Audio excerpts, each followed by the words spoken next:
ఈ నెల 9 నుండి ఎమ్మెల్సీ ఎన్నికలకు అమల్లో ఉన్నందున ఎటువంటి సభలు, సమావేశాలు, ర్యాలీలకు అనుమతి లేదని పశ్చిమ గోదావరి జిల్లా పాలకొల్లు డీఎస్పీ రవి మనోహర్ చారి తెలిపారు.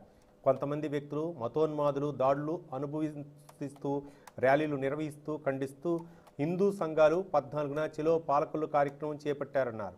హిందూ సంఘాల నేతలు ర్యాలీకి సన్నాహాలు చేస్తున్నారని తెలిపారు. దీనిపై డీఎస్పీ రవి మనోహర్ చారి స్పందిస్తూ ర్యాలీలకు అనుమతి లేనందున ఎవరూ పాల్గొనకూడదని సూచించారు. కొన్ని హిందూ సంఘాలు హిందూ మతోన్మాదులు అని కరపత్రాలపై ప్రచురించి ప్రచారం చేసిన వారిపై చర్యలు తీసుకోవాలని చేసిన ఫిర్యాదు మేరకు న్యాయ సలహా తీసుకుని చర్యలు చేపడతామని వెల్లడించారు డీఎస్పీ రవి.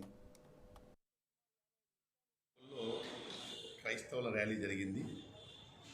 సో దాంట్లో కొన్ని అభ్యంతరకరమైనటువంటి నినాదాలు ఉన్నాయని చెప్పి మన విజయలక్ష్మి గారని చెప్పి ఒక ఆవిడ వైజాగ్ ఆవిడ ఫోన్ చేసి అడిగింది, ఏంటండి వాళ్ళ ర్యాలీలో ఇలా ఉన్నాయంటే, మీకు ఏదైనా ఉంటే కంప్లైంట్ ఇవ్వండి, మేము తప్పకుండా చూస్తాం. ఆవిడ స్టేట్ సెక్రటరీ అనుకుంటాను. ఆవిడ స్టేట్ సెక్రటరీ, ప్రధానమంత్రి ఆత్మనిర్భర సంఘటన. సో ఆవిడ అభ్యంతరకరమైన మీరు కంప్లైంట్ ఇవ్వండి అని చెప్పాను. దాని మీద పివి సతీష్ కుమార్ అనేటువంటి వ్యక్తి కంప్లైంట్ ఇచ్చాడు. దాంట్లో ఏముందంటే ఈ విధంగా అభ్యంతరకరమైనటువంటి ఒకటి ఉంది, ప్లస్ వాళ్ళు ఇది పాంప్లెట్ చూపించారు. హిందూ మతోన్మాదులు అనేటువంటి ఒక వర్డ్ ఉంది దాంట్లో.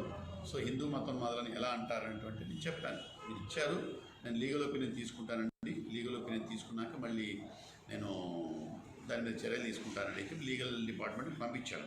ఇంకా అది ఒక రిప్లై మనకు పెండింగ్ ఉంది. అయితే అందులోనే కొంతమంది చలో పాలకొల్లు ఫిబ్రవరి 14 మంగళవారం మధ్యాహ్నం 3 గంటలకు పాలకొల్లు హౌసింగ్ బోర్డు రామాలయం వద్ద దగ్గర అందరం హిందువులందరూ అందరూ రావాలి, అంతకంటే ఎక్కువగా కనపడాలి అనేటువంటివి కొన్ని సోషల్ మీడియాలో చక్కర్లు కొడుతుంది.